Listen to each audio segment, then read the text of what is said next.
Welcome to the deep dive. If you've ever felt like your English is grammatically perfect, but maybe still sounds a bit robotic, Uh-huh. or if you feel you're missing some of that natural flow native speakers have, well, today's deep dive is definitely for you. Yeah. We are going to get into English compound words, and our mission, really, is to stop seeing them as just random vocab Right. and start using them as this sort of instant key to sounding more fluent. It's so true. This is like fundamental for natural English, but it trips up so many learners. Hmm. I mean, when you look at the source material, the big thing is compound words are how English saves time Hmm. and packs in meaning. If you want to stop translating in your head and actually think in English, understanding how words you already know team up, well, that's crucial. Okay, so let's nail down the basic idea first, the aha moment. What exactly is a compound word at its heart? It's just language being efficient, really. You take two or more words, stick them together, and boom, you've got a new word With a new meaning. with a totally new, specific meaning.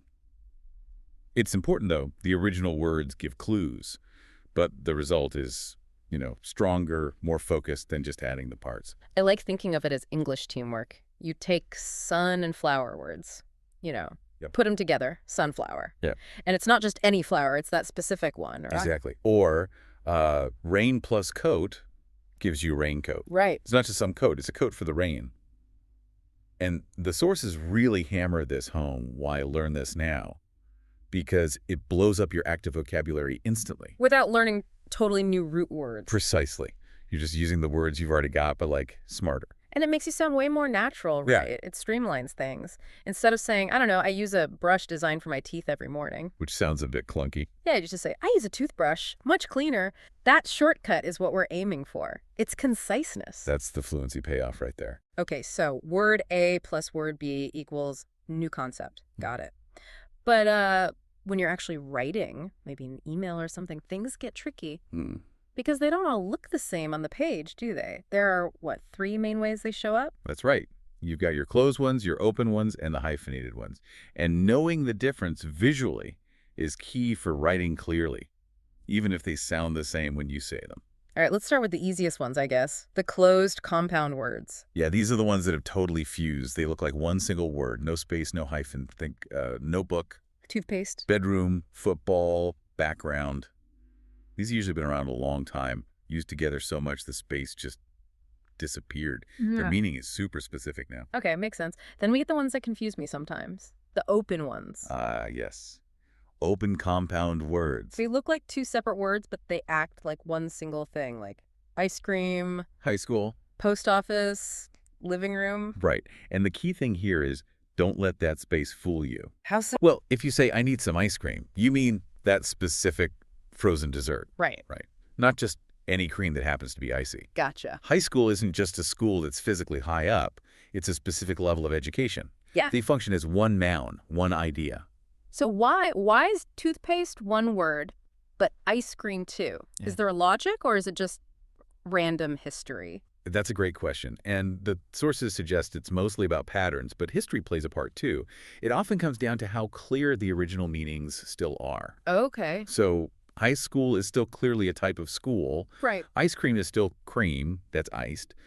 The connection is pretty transparent. Right. Words tend to close up, become one word when the combined meaning gets less obvious, more figurative perhaps, or just used so incredibly often together. Okay. But if the individual meanings are still strong, or maybe it's used a bit less frequently, it often stays open. Language changes slowly, which is why, Check a dictionary. always check a current dictionary.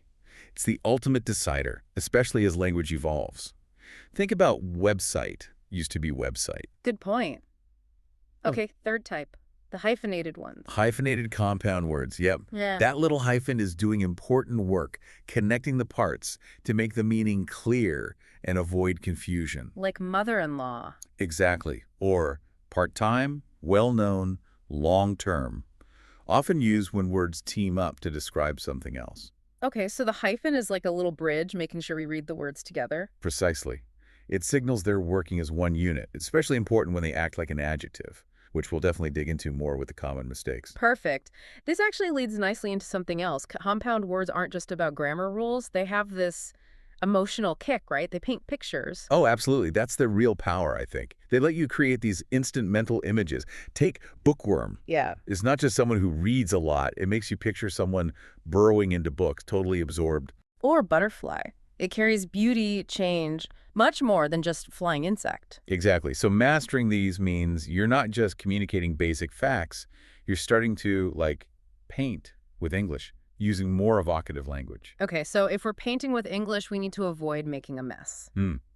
Good analogy. Let's talk about the common pitfalls, the mistakes learners often make that kind of give them away. Right. The sources flag a few big ones. Mistake number one is pretty basic.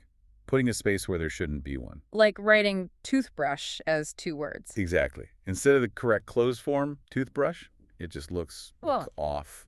A good rule of thumb, if it's one single object or concept, it's probably a closed compound. Okay, what's next? Mistake number two is sort of the flip side, using the wrong form. Maybe writing ice cream with a hyphen when it should be open ice cream. Ah, so mixing up the open and hyphenated types. Or open and closed. You just have to learn which form is standard for common words. There's no magic rule, unfortunately, just exposure and checking. Got it. And number 3 must be the translation issue. Always a classic challenge. Direct translation. Every language builds compounds differently. You can't just translate the parts from your language for, say, rain jacket and expect it to work. You need the actual English word. You need raincoat or waterproof jacket or whatever the correct English term is. Yeah. You have to learn them in context. Okay.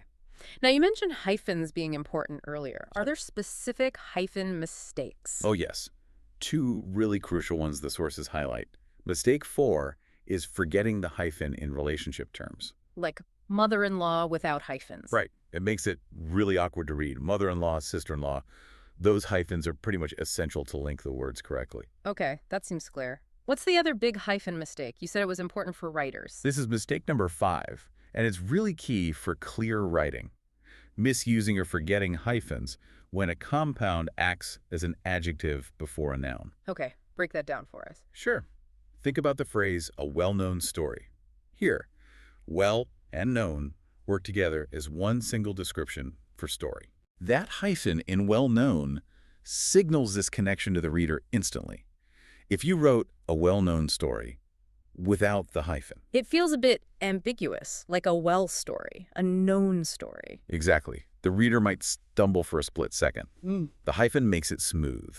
It says, treat well-known as one single adjective modifying story. But what if the description comes after the noun? Good question. Then you usually don't use the hyphen. You'd say, the story was well known. The 2 separate words. Okay, so hyphen for compound adjectives before the noun, no hyphen usually after the noun. That's the main principle. It's all about clarity for the reader. Use hyphens when they prevent confusion. Don't just sprinkle them everywhere. That rule alone is super helpful for anyone writing regularly. Okay, so we know the pitfalls. How do we actually get good at this? It sounds like more than just memorizing lists. It absolutely is. It's about building habits. Let's talk practical steps you can start today. Genius suggestions time. Let's call them that. Suggestion 1, notice and collect. Simple but powerful. Start a list, phone notes, a little notebook, whatever. A compound word journal. Perfect. Anytime you read or hear a compound word, jot it down. Maybe note if it's closed, open, or hyphenated. Just the act of noticing trains your brain. I like that. Active noticing. What's number 2? Use visual memory. We talked about compound words, painting pictures. Use that. When you learned rainbow. Picture the rain and the bow. Exactly. Yeah. Or for sunflower, actually visualize a flower with a sun shape. Connect the word to an image, not just text. Your brain grabs onto images way faster. Makes sense. Tip 3. Make sentences daily. Can't skip the practice part. Pick, say, 3 new compound words each day, maybe classroom, sunset, overlook. And make your own sentence. Your own sentences. Using them actively in a context that makes sense to you is the quickest way to really own those words so they pop into your head when you're speaking. Solid advice. And number 4. Group them by topic. Don't just have one massive random list. Organize your new words. Maybe a section for work words like deadline, feedback, teamwork. Or home words like kitchenware, living room, downstairs. Precisely. Or weather words, snowstorm, sunlight, thunderclap. When you need a word about a topic, your brain can scan that category faster. It aids recall. Okay, these are great practical tips. Now, to show just how common these are, let's do that quick challenge you All mentioned. right, you read the sentence, and everyone listening try to spot all the compound words hiding in there. Okay, I'm ready. Here it is. Every morning, I wake up early and look out of my bedroom window. The sunlight shines on the flowers in my backyard. I grab my notebook, write my to-do list, and make some breakfast before work. Wow, okay. Did you catch them all? Let's see. There was bedroom, closed, Window, which I never think of, but yeah, windi. right. Then sunlight closed, backyard closed, notebook closed. To-do list, hyphenated. Yep, good catch. And breakfast closed. They are literally everywhere. You don't even realize. Hiding in plain sight. It just shows, doesn't it? Mastering these isn't some obscure grammar point. It's core to the language. And the benefits are clear. Smoother conversations, definitely clearer writing, understanding more. And just feeling more confident, more natural when you speak. Because Become- fluency isn't just about knowing thousands of individual words. It's about understanding how they connect, how they build bigger ideas together. Every compound word you really get, that's a win. It shows you're grasping the structure of English. So maybe a final thought for everyone listening to take away. Yeah, how about this? Small words combine to make big meanings. I like that. You, too, can combine small, deliberate daily efforts to build big fluency. Nice. Powerful. So the challenge is clear, right? Your next step today. Pick 5 new compound words you encountered recently. Yeah. Visualize them. Make your own sentences. And start that compound word journal. Absolutely. You're not just learning vocabulary lists, you're actually mastering how English connects ideas. That's the real key.